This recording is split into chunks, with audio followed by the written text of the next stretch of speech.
Ketidakpastian kapan pandemi COVID-19 akan berakhir membuat pemerintah dan masyarakat dituntut saling bersinergi memutus mata rantai penyebaran. Sejak awal bulan ini, pemerintah pusat hingga daerah kini mewajibkan penggunaan masker bagi siapa saja yang terpaksa harus beraktivitas di luar rumah. Masker untuk semua. Semua harus menggunakan masker. Masker bedah, masker N95 hanya untuk petugas kesehatan. Gunakan masker kain. Masker kain bisa dicuci. Kami menyarankan penggunaan masker kain tidak lebih dari 4 jam. Untuk kemudian dicuci dengan cara direndam di sabun, air sabun, dan kemudian dicuci. Ini upaya untuk mencegah terjadinya penularan. Keberadaan masker kain kini dipandang krusial karena langka dan mahalnya masker bedah. Demi mendukung program pemerintah masker untuk semua ini, sejumlah pengusaha konveksi di sejumlah wilayah mulai memproduksi masker kain. Beberapa di antara mereka bahkan membagikannya secara gratis. Seorang pegiat media sosial, Ismail Fahmi, bahkan mencetuskan gerakan #100 juta masker challenge yang diperuntukkan bagi UKM penjual masker sebagai langkah kesadaran pentingnya menggunakan masker saat ini. Tahu nggak kenapa WHO sekarang menganjurkan masyarakat siapapun itu kalau keluar rumah harus pakai masker? Kemudian juga Amerika, Singapura, baru saja kemarin mereka minta supaya warganya pakai masker. Gerakan challenge ini mendapat respons positif dari masyarakat yang kini notabene kesulitan mendapatkan masker bedah. Hasilnya, masker kain yang sebelumnya sempat dipandang sebelah mata dalam penggunaannya, kini mulai diburu masyarakat. Seberapa efektif sebenarnya masker kain mencegah percikan cairan mulut sebagai sumber penyebaran virus corona? Bagaimana pula cara penggunaan masker kain yang tepat guna? Ikuti terus kabar siang di lokasi hari ini. Anda menyaksikan kabar siang di lokasi bersama saya Kamarati Kusuma. Pemirsa, di tengah kekhawatiran pandemi global COVID-19, banyak masyarakat dan juga mungkin Anda banyak yang akhirnya membeli masker untuk digunakan dalam kegiatan sehari-hari, bahkan saat sedang berada di rumah. Saya nanti juga akan ajak pemirsa untuk berbincang dengan Mas Ismail. Ini beliau adalah salah satu penggagas 100 juta masker challenge. Kenapa 100 juta masker challenge? Saya penasaran deh. Kabarnya Mas Ismail ini mengajak masyarakat seperti ibu-ibu rumah tangga, kemudian tukang jahit dan juga konveksi untuk sama-sama membuat masker dari kain, kemudian dibagikan kepada masyarakat. Saya sudah bersama Mas Ismail. Selamat siang, Mas. Selamat siang. Apa kabar? Alhamdulillah, baik, sehat. Alhamdulillah. Kita mengganggu waktunya siang hari ini ya, Mas ya. Libur terus ya. Mas, berbicara mengenai ini, saya mau kasih lihat pemirsa nih, banyak sekali masker ini sebagai masker yang memang digunakan untuk challenge ya. Ya, ini satu buat Mbak. Aduh, nanti warnanya udah kita pilih, warnanya pink ya. Ada yang warna hitam dan seterusnya. Nah, ini masker saya beli dari salah satu supplier, produser. Kebetulan dia itu UKM lah. Pegawainya nggak banyak. Kemudian ada di Bandung. Sempat tuh kemarin kerjaannya berkurang kan. Nah, dengan adanya masker challenge itu mereka bisa memanggil lagi pegawainya, dan harapannya gerakan ini diikuti oleh banyak orang yang punya uang bisa beli ya, yang tidak punya uang dan tapi punya mesin jahit mereka bikin. Kan kalau berbicara mengenai tadi juga ada apa ya, challenge atau ada gagasan yang dibuat begitu ya. Ini sudah berapa lama sih Mas dijalani? Sebetulnya ini baru sekitar 2 mingguan ya. Nah, respon dari masyarakat gimana? Alhamdulillah bagus. Jadi ceritanya awalnya itu gini, istri saya pulang, dia kebetulan dokter spesialis anak. Suatu hari dia pulang, ya dia nelponin itu supplier masker ini, masker N95 sama masker bedah. Tahu harganya? 21 juta. Gila sekali. Ini itu 21 juta. Ini saya packing, saya bagi-bagi nanti di rumah sakit teman-teman dia. Nah, saya pikir ini pun harga segitu, itu rebutan sama masyarakat. Kasihan nakes-nakes, saya lihat istri saya dan kawan-kawan itu. Saya berpikir gimana caranya masyarakat janganlah rebutan pakai ini. Itu. Kemudian saat itu ditertawakan kalau pakai masker kain. Dianggap masker kain nggak ada gunanya, masih masuk virusnya, kan gitu. Nggak efektif. Belum WHO bilang masker itu hanya pakai orang sehat saja. Kementerian Kesehatan waktu juga bilang, sama BNPB juga bilang yang sehat, yang buat yang sakit saja ya, yang sehat nggak usah. Jadi itu kan mendiscourage penggunaan masker. Nah, saya pikir wah ini nggak bisa begitu, karena di mana-mana kayak di Cina mereka pada pakai ini, di Hong Kong mereka pada pakai, di Cekoslovakia mereka pakai, mereka sudah terbiasa dan mereka bisa jaga diri, jadi nggak nular-nularin gitu. Oke, antisipasi ya, Mas. Ini saya pakai masker apa jenis masker bedah ya? Saya mau stok lama, saya mau coba dong Mas. Ini masker ganti, nah ini monggo, ini sudah dicuci. Oke, jadi ini buat Mbak Ratih ya, monggo silakan coba. Saya langsung coba nih ya, Mas Ismail ya. Ini ternyata lucu juga pemirsa, warnanya buat cewek cantik. Ini yang mana yang atas. Ini atas ya? Biar prakteknya bagus Mbak, ini dikasih tisu aja Mbak. Oh, dikasih tisu. Ke tisu dua tisu ini. Dua tisu. Ya. Mas, sebenarnya sambil cerita dong, kalau masker kain itu dia bisa apa sih efektif menangkal virusnya tuh katanya nggak sampai 90% ya? Ya betul. Jadi ini dilipat lagi sekali lagi, dipasang. Oke. Tujuannya gini. Jadi ketika pakai masker, jadi kalau kita ngomong, ludahnya nggak muncrat, tertangkap oleh tisu. Itu yang paling penting, nanti masuk di tisu. Tisu itu nanti kita buang. Jadi esensi kita pakai masker adalah melindungi orang lain dari muncratan ludah kita waktu ngomong. Itu namanya droplet. Orang taunya droplet kan. Sebetulnya kan percikan ludah. Ya paling gampang itu ini percikan ludah. Jangan sampai kenain orang. Mbak juga merasa aman kan, saya nggak muncrat gitu. Ya, jadi ya? saling melindungi kita. Gitu. Nah kalau ini Mas, soal akurasi tadi ya. Jadi gini, kalau kita pakai masker yang ini lapisnya 2. Jadi jangan 1. Ini 2 lapis ya. 2 lapis. Kalau kita semprot nanti saya ambil ya, semprot ya. Nah coba pemirsa bisa melihat nih. Tes nih. Ada 2 tes, menggunakan api sama menggunakan semprotan ya. Yang pertama dulu.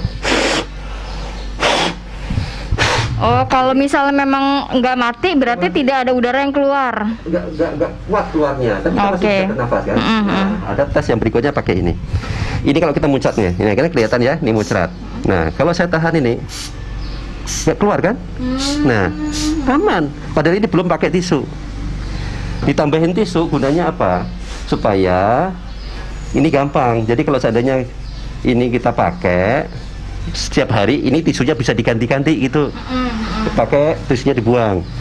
Dan maskernya bisa dicuci lagi. Maskernya bisa dicuci lagi. Nah ini kalau dari sini aja udah 90% droplet, ditambah dengan ini kuat sekali. Ini udah sangat bagus itu.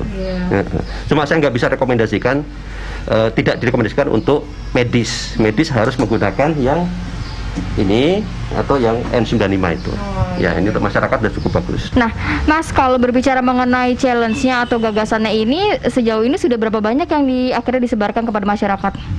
Nah, pas awal saya bikin, hari berikutnya itu sudah sekitar 10 setiap hari. Saya masih bisa tambahin. Jadi sekarang itu scattered. Sekarang scattered, tersebar kemana-mana, tapi semua ada di dalam list Twitter saya. Nah sekarang makanya saya kerjasama ini ada dari salah satu netizen. Dia menawarkan, Mas, saya bikinin marketplace untuk masker. Oh, semacam aplikasi? Aplikasi. Nah nanti kita bisa lihatin ya ini. Nah nanti akan seperti ini. Ini kita ada peta lokasi, 100 juta masker challenge. Kita bisa pilih toko yang di Tangerang, ya, toko apa kan gitu. Terus itu ada lokasinya di mana? Oh, ada di sini nih, banyak nih. Ya. Habis itu dia bisa klik beli. Nah, kalau mau beli langsung terhubung, chatting langsung. Chattingnya dengan server yang nyediain. Mau beli apa? Oh, Anda penjual, pembeli. Oh, saya pembeli nomor 2 gitu ya. Terus tinggalnya Anda di mana gitu. Oh, saya tinggal ada di daerah sini gitu ya. Kemudian ini dia nyari lokasinya kan. Nyari lokasi. Oh, saya tinggal ada di daerah sini. Nah, nanti dia akan kasih tahu toko-toko mana saja yang terdekat yang menyediakan. Nah, terakhir dari Mas Ismail, berarti memang apa himbauan untuk masyarakat sama-sama mau berdonasi masker begitu untuk lingkungan terdekat? Ya, ini gerakan ini masalahnya kita lihat ya.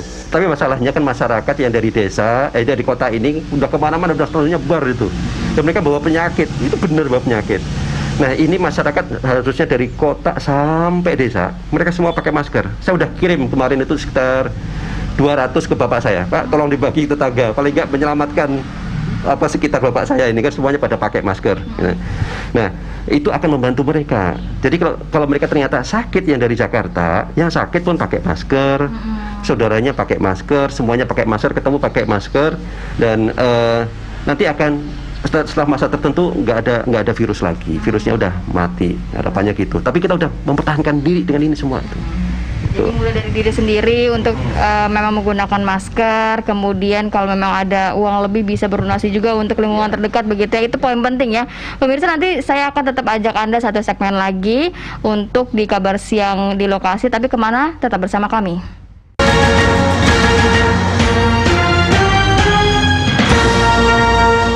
Yang di lokasi bersama saya Kamarati Kusuma, tadi saya sudah ajak pemirsa untuk melihat bagaimana penggunaan masker kain, kemudian efektivitas dari penggunaan masker kain yang juga ada 100 juta masker challenge tadi bersama Mas Ismail. Saya akan ajak pemirsa sekarang berbincang dengan Dr. Ronald. Dr. Ronald ini adalah dokter spesialis penyakit dalam. Selamat siang, Dok. Selamat siang. Selamat siang, Mbak Rati. Ya. Dok, ini berbicara mengenai masker kan ya, banyak sekali juga masyarakat yang mau tidak mau seperti saya begitu beraktivitas di luar. Sebenarnya penting nggak sih, Dok, menggunakan masker di kondisi saat ini? Ya. Saya pegangin. Masker saat ini sebenarnya terutama digunakan bagi mereka yang sakit ya, mereka yang demam, bergejala batuk pilek dan sebagainya ya. Nah, kalau untuk mereka yang sehat sebenarnya yang lebih disarankan itu adalah stay at home. Atau kalaupun harus keluar, tetap kita jaga ya physical distancing seperti yang diprogramkan oleh pemerintah. Nah, kalau untuk masker itu kita sambil jalan ya, Dok, ngobrol-ngobrol. Kalau untuk masker sendiri, kan banyak jenisnya, ada N95. Kalau saya masker bedah ya? Ya. Masker bedah, kemudian juga ada masker kain. Nah, sebenarnya yang paling baik digunakan itu yang mana? Ya. Kalau untuk penderita atau mereka yang sakit, yang paling bagus digunakan adalah masker yang seperti digunakan Mbak Ratih ini. Ini bisa berapa persen untuk menangkal virus? Ini mungkin kalau untuk virus ya, droplet itu bisa 80-90% lebih bisa dicegah dengan ini. Nah, kalau untuk masker bedah seperti yang saya gunakan ini, baiknya sekali pakai buang atau masih bisa dipakai 2 hari begitu, Dok? Ya, masker ini mungkin sekitar 4-6 jam kita harus lepas, harus buang ya. Nah, ini juga jangan sampai pemirsa semua masker ini justru malah menjadi sumber pajanan bagi orang lain. Kenapa tuh, Dok? Ya, sebab banyak juga di masyarakat ya, itu kita lihat begini, masker setelah dipakai, mungkin dia masuk ke ruangan, dia nggak buang, malahan dimasukin kantong. Iya, ya kan? Itu. Misalnya kayak gitu, atau mungkin penggunaan masker kain juga itu harus hati-hati ya. Kita sudah batuk-batuk segala macam di situ, setelah itu kita masukin ke kantong. Jadi tetap harus hati-hati. Satu itu. Terus kedua, anjuran pada COVID ini adalah supaya kita juga jangan menyentuh wajah terlalu banyak, menyentuh area muka ya. Nah, ini kadang-kadang penggunaan masker ini juga kita harus hati-hati. Kita pakai masker kemudian melorot, sentuh wajah, pakai masker melorot, sentuh wajah. Kayak saya barusan. Ya, ini justru sebenarnya tidak dianjurkan karena itu bisa menjadi salah satu model penularan dari COVID-19 ini. Gitu ya, jadi salah satu penyebabnya kan selain percikan juga adalah kontak penyebab dari transmisi atau penularan COVID-19 ini. Nah, kalau kita berbicara mengenai banyak sekali juga masyarakat yang sekarang akhirnya menggunakan masker kain, dalam arti itu kan bisa dicuci lagi begitu ya, Dok ya. Kalau untuk masker kain, kalau dari dokter sendiri sebenarnya apakah memang bisa dicuci atau sering digunakan juga masih cukup aman? Ya, sebenarnya kalau masker kain masih bisa dicuci, tapi hati-hati itu ya, sekali lagi kalau misalnya kita batuk menggunakan masker kain misalnya, apakah itu pasti dia akan mencegah secara efektif? Itu belum ada satu referensi khusus mengenai itu. Yang disarankan WHO sejauh ini adalah masker standar yang seperti dikenakan Mbak Rati saat ini. Ya. Terakhir, Dok, himbauan untuk masyarakat, ya memang sebenarnya pemerintah juga sudah menghimbau stay at home, tetap sosial dan juga physical distancing. Tapi kalau dari dokter sendiri, di tengah kondisi kayak gini, apa yang paling penting harus dipikirkan oleh masyarakat? Ya, satu, masyarakat mohon membantu kami tenaga kesehatan supaya jangan panik. Apabila masyarakat bisa tenang, berpikir secara rasional, mengikuti anjuran-anjuran dari pemerintah, ya itu relatif kita akan jauh lebih banyak terbantu dan saya yakin kondisi negara juga akan lebih stabil. Pesan saya kepada masyarakat satu lagi adalah ini kita juga suka salah kaprah nih, banyak masyarakat berpikir bahwa oh ini virus COVID itu bertebaran di udara, itu namanya airborne. Sebenarnya tidak seperti itu. Ya, penularan COVID-19 ini melalui percikan ludah dengan jarak 1 meter, 2 meter. Atau melalui kontak, orangnya batuk-batuk kemudian kasih salam ke kita, kitanya juga kemudian megang-megang era wajah. Ya, nah itu kontaknya dari situ. Oleh karena itu WHO juga pemerintah Republik Indonesia itu juga menyarankan hindari kerumunan, jangan melakukan kegiatan-kegiatan berkerumun, ya minimalisasi kontak bersalaman dan sebagainya. Kemudian terapkan etika batuk, gunakan masker secara tepat guna. Ya, nah itu mungkin pesan saya untuk masyarakat. Baik, terima kasih banyak Dr. Ronald. Jadi memang sebenarnya mengikuti himbauan masyarakat tetap harus mengikuti himbauan, jaga jarak, jaga kesehatan dan juga jaga kebersihan. Kalaupun memang harus keluar dan beraktivitas, gunakan masker yang memang sesuai dengan kebutuhan dan juga harus dipertimbangkan juga tuh kebersihan dari masker tersebut sehingga tidak menimbulkan penyakit ke depannya. Dari Jakarta, Kamarati Kusuma, Firdaus TV One mengabarkan.